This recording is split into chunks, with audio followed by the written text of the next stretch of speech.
Olá, queridos ouvintes, estamos chegando com mais uma edição do Respira Cultura, podcast produzido pelo Departamento de Jornalismo da Rádio da Universidade.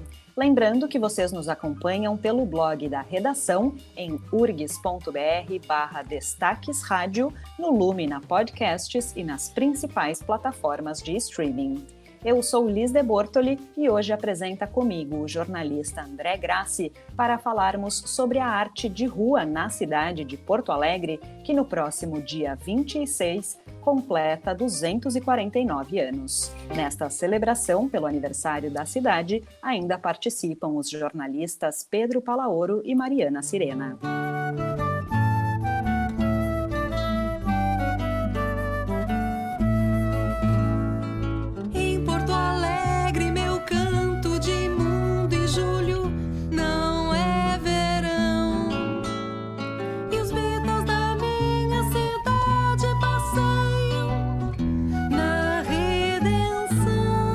Oi Liz, oi colegas e ouvintes, aqui André Grassi. Desde o início da pandemia, logo se viu que o setor cultural seria um dos mais atingidos. Como já ouvimos 1 milhão de vezes, o primeiro a parar e o último a voltar, porque precisa das aglomerações. E dentro desse setor, ainda mais prejudicada é a área das manifestações culturais de rua. São justamente aqueles artistas que trabalhavam em meio às multidões que não existem mais ou não deveriam existir no contexto de supercontágio em que vivemos. Então, mais um efeito da pandemia. A gente até continua consumindo cultura, mas ainda menos aquela produzida de forma local e relacionada com a cidade e com os lugares físicos que nós costumávamos frequentar.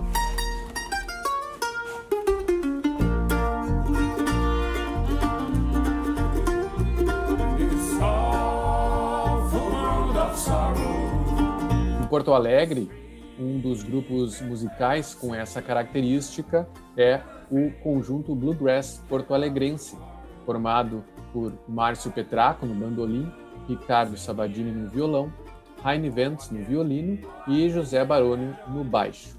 Não é um grupo de música nativista e nem popular brasileiro. Eles tocam o bluegrass, um gênero rural dos Estados Unidos. Mesmo assim, criaram uma identidade única, intimamente ligada com as ruas da capital gaúcha e os seus espaços de convivência, em especial a Praça da Alfândega e o Parque da Redenção. Fazem parte, portanto, de um mosaico da música local, junto com sambistas, roqueiros, músicos de concerto e muitos outros.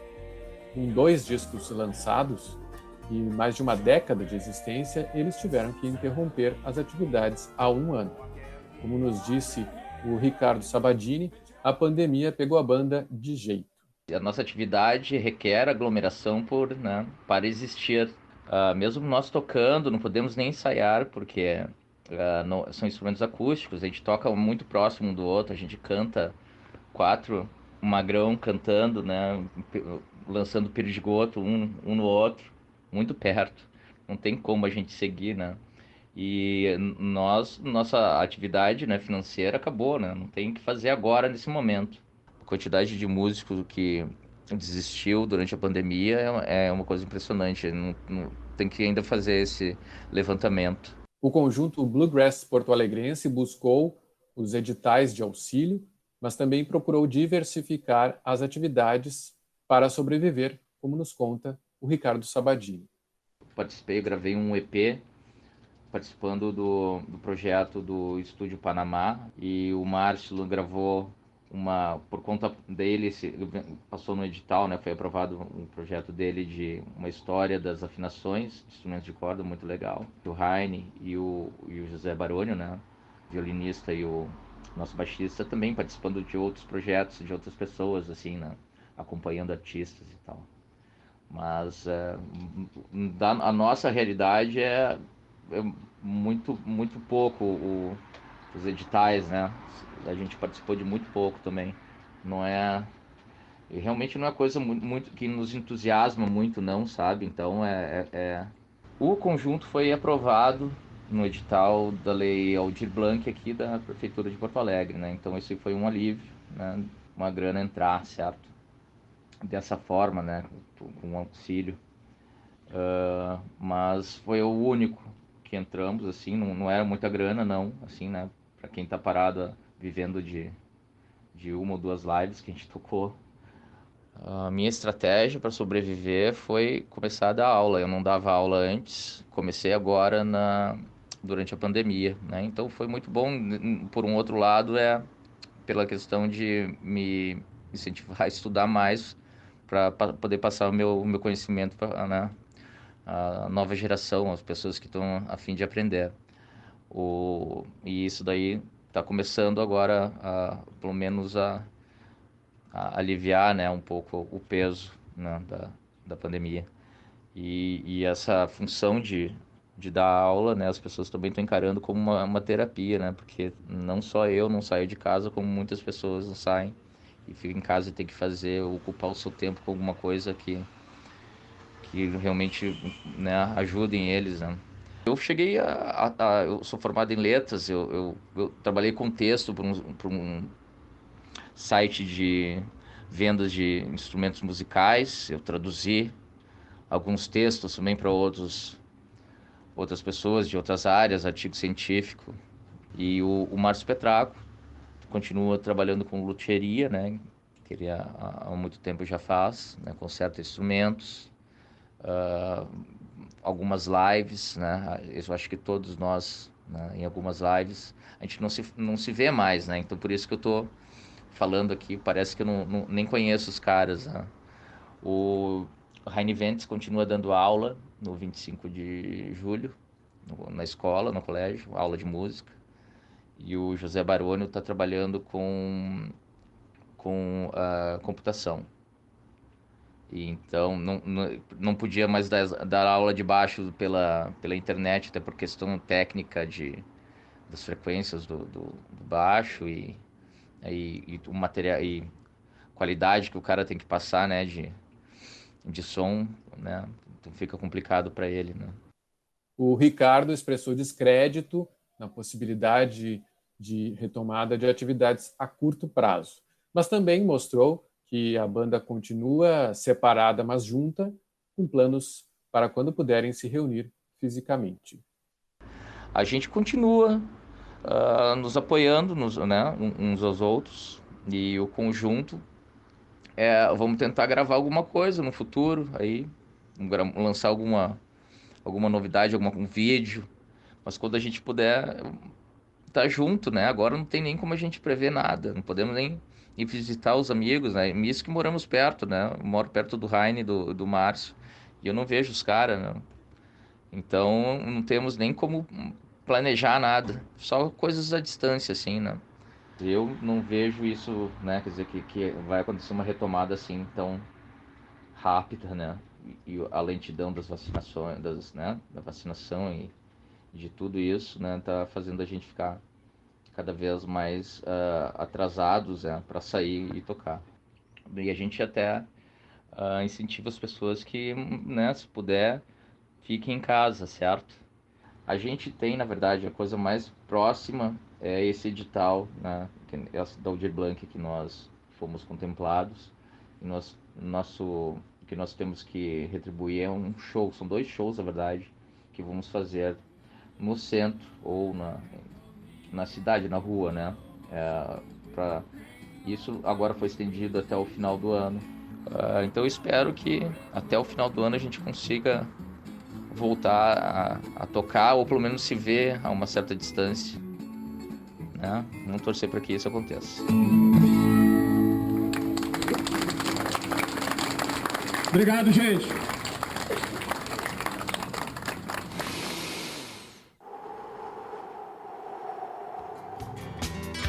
Pega a chinoca, monta no cavalo e desbrava esta coxilha. Atravessa Osvaldo Aranha e entra no Parque Farroupilha. Oi, gente, Liz de volta por aqui. Bom, e pensando na questão dessas formas artísticas que estão ou estavam antes da pandemia nas ruas de Porto Alegre, não tem como não destacar o teatro de rua. A cidade e seus espaços públicos já foram palco de inúmeras apresentações do Festival Internacional de Teatro de Rua de Porto Alegre e de grupos que trabalham quase que somente com essa proposta. Um desses grupos é a Cambada de Teatro e Ação Direta Levanta a Favela, que desde 2008 trabalha com teatro de rua, teatro de vivência e intervenções cênicas. Essa semana, eu conversei com um dos fundadores do grupo, o ator e diretor Sandro Marques. A Levanta a Favela começou trabalhando primeiramente com teatro de rua, né? Então essa natureza livre que a gente busca está muito relacionada com teatro de rua, e Porto Alegre é uma cidade que tem tradição de teatro de rua, né? Lá desde aqueles grupos da década de 70 que começaram a desenvolver o teatro de rua lá a partir dos anos 80. Eu sou formado nas oficinas do Nós Aqui Travês, como eu sou responsável assim, por boa parte da essência da Levanta a Favela, a gente acaba trazendo muito isso, né? Inclusive, a Levanta a Favela é um grupo que se identifica também como um grupo anarquista, seguindo o exemplo do Nós Aqui Travês. E a escolha pela rua como palco não é por acaso, como o próprio Sandro comenta. O que levou a Levanta a Favela a escolher a rua como palco, eu acredito que é a possibilidade que a rua nos dá de realizar espetáculos mais populares, né, que conseguem tratar de temas mais atuais, onde a gente pode carregar mais na crítica social, né, e onde a gente tem a possibilidade de alcançar as pessoas que estão passando por ali naquele momento, moradores de rua, bêbados. Então, nos espetáculos de sala, por exemplo, o espetáculo que a gente estava em cartaz até 2019, antes da pandemia, que era Malone Morre, é um outro tipo de público, né? O público que tem condições de sair de casa para ir no teatro. Então aí vai muita gente que já é do meio cultural, ou pessoas que já nos conhecem, né? Que se sentem tocadas de alguma forma com o teatro. Então a troca que a gente tem no teatro de rua é outra, bem diferente. A importância de democratizar o fazer artístico é um dos focos das manifestações artísticas de rua, além de chamar atenção, muitas vezes, para questões que envolvam o próprio cenário escolhido.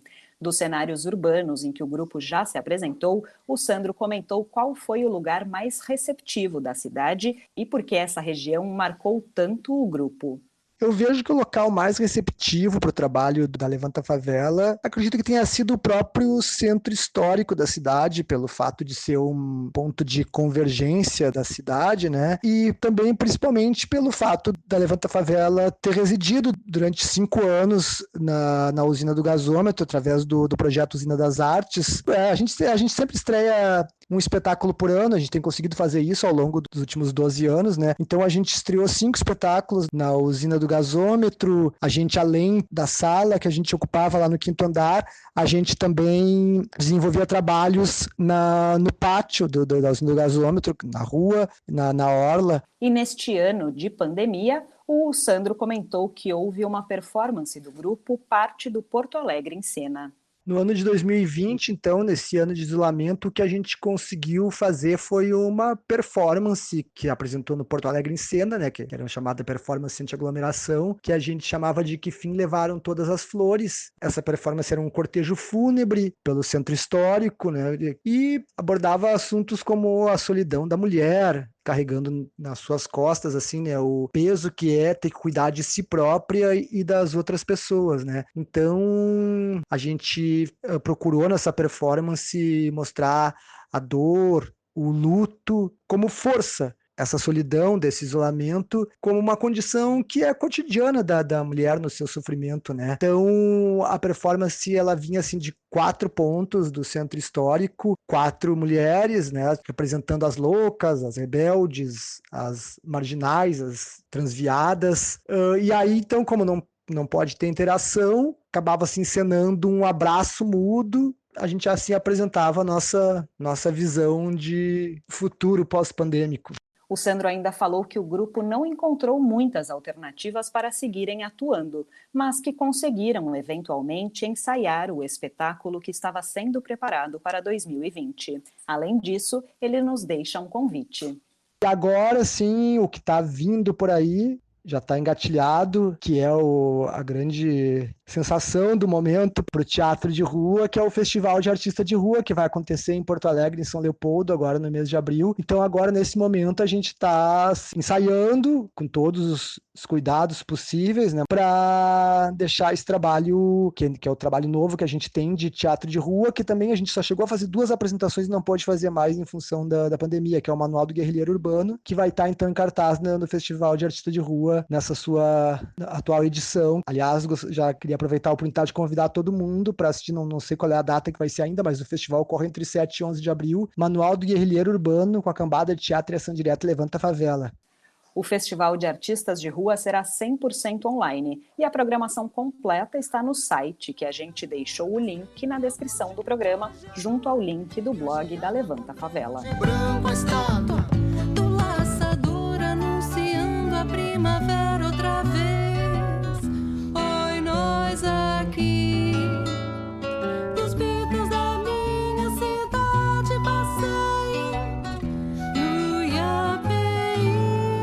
Olá, ouvintes, eu sou Pedro Palaoro e o espaço de leitura de hoje irei dividir com Mariana Sirena. Hoje lembramos um episódio de Porto Alegre dos anos 70, descrito no livro Abaixo a Repressão, Movimento Estudantil e as Liberdades Democráticas. Na obra, Ivanir José Bordeaux e Rafael Guimarães documentam as lutas dos estudantes contra a ditadura militar. Eles inserem na história dos movimentos pela reconstrução da democracia o chamado Protesto da Árvore, que aconteceu com estudantes da URGS em frente ao campus. O acontecimento ficou na memória da cidade e mais além, já que foi divulgado por todo o país. A cena é, inclusive, lembrada de forma difusa por pessoas que nem viveram naquele tempo, já que foi replicada em produções audiovisuais e na publicidade. Até o dia 25 de fevereiro de 1975, ecologia era uma palavra estranha para a maioria da população. 4 anos antes, o agrônomo José Lutzenberger fundara a Associação Gaúcha de Proteção ao Ambiente Natural, a AGAPAN, mas a entidade ainda reunia alguns poucos abnegados, geralmente tratados como exóticos pelo senso comum. Naquele dia, armados de motosserras, funcionários da Prefeitura de Porto Alegre investiram contra as tipuanas, localizadas ao longo da Avenida João Pessoa, diante da Faculdade de Direito. Já haviam posto abaixo 6 delas, de um total de 25 que seriam abatidas para facilitar a construção do viaduto Imperatriz Leopoldina. Foi quando o estudante mineiro Carlos Alberto Dairel deixou a casa do estudante, onde morava, em direção ao campus para fazer sua rematrícula no curso de engenharia elétrica. Fiquei chocado com o que vi, ele diria mais tarde. Um monte de árvores já no chão me chamou muito a atenção porque todo mundo passava indiferente. Eram árvores belas que davam uma sombra muito agradável. Dairel pensou no que fazer. Quase instintivamente pediu emprestado a escada dos próprios operários e subiu na 7ª tipuana, a próxima vítima. Logo em seguida, seus colegas Marcos Sarasol e Teresa Jardim juntaram-se a ele. Em poucos minutos, a árvore estava cercada por uma multidão que oferecia refrigerantes e sanduíches aos estudantes e portava cartazes improvisados. Mais verde, menos concreto. Natureza sim, destruição não. Nem a chegada de um pelotão da Brigada Militar dispersou a manifestação. Os 3 estudantes permaneceram várias horas em cima da árvore. Dairel desceu para integrar, ao lado de Lutzenberger e o diretor do curso de engenharia, Adamastor Uriarte, uma comissão que levaria um manifesto à prefeitura. O prefeito, Telmo Thompson Flores, recusou-se a recebê-los. Enquanto isso, Marcos e Teresa eram retirados com violência de cima da árvore e levados ao DOPS. Mesmo assim, o gesto interrompeu a derrubada das árvores e se tornaria um marco na luta ambientalista no país. O viaduto seria construído sem a derrubada das árvores. Em 1976, a Prefeitura de Porto Alegre seria a primeira do país a criar uma Secretaria Municipal do Meio Ambiente. Mais de 20 anos depois, ao receber o título de cidadão de Porto Alegre, Carlos Alberto Dairel compartilhou a homenagem com Marcos Sarassol e Tereza Jardim, e com os militantes do Agapan, com centenas de pessoas, estudantes, populares que anonimamente lutaram naquele dia pela preservação da árvore. Não se curvaram diante do aparato militar e que, de lá para cá, provocaram um salto na luta pela defesa, não só das árvores isoladamente, mas em defesa da vida em seu sentido mais amplo.